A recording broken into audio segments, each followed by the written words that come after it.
na po itong kauna-unang nililinis sabon po ng ating barangay. Muli po, nagpapasalamat din ako sa ating mga judges. Isang mapagpalang gabi po sa ating lahat at maraming salamat po. Sa ating mga kawaling ng organizer po, thank you so much po.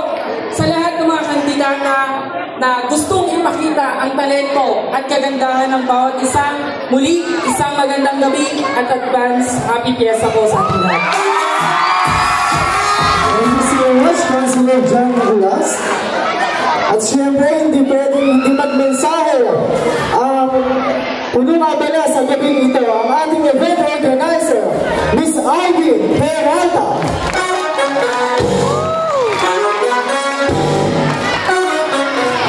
Magandang gabi po sa inyong lahat. Maraming nagtatanong po bakit daw po ako nagpa-event sa Barangay Samon. Sa hindi po nakakaalam, mas marami po akong kaibigan sa Barangay Samon, lahi ng Lauriano, Manabat, Mauro, at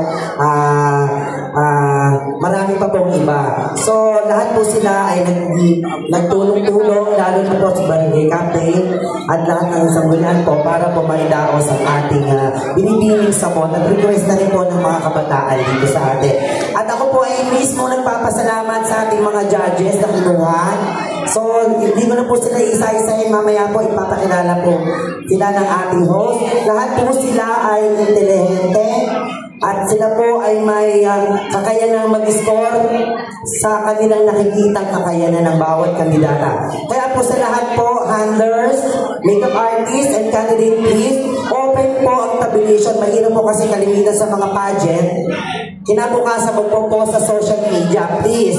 Ang ating po mga judges, sila po ay walang kakilala sa ating mga candidate. Kaya po sila ay mag-i-score ng ayon sa nakikita nilang kagalingan. At sila po ay mga respetadong tao. At ako po ay lubos na nagpapasalamat sa Barangay Samon. And then sa aking committee, so si Marian, si Oka, si EJ, si ating tabulator na si King at si Pamela. Thank you so much. And then kay Lawrence na nagturo ng ating production. Thank you so much, Nakshi.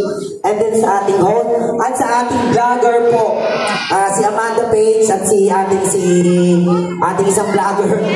Sila po ay naka-live. Live po tayo ngayon. Live via satellite.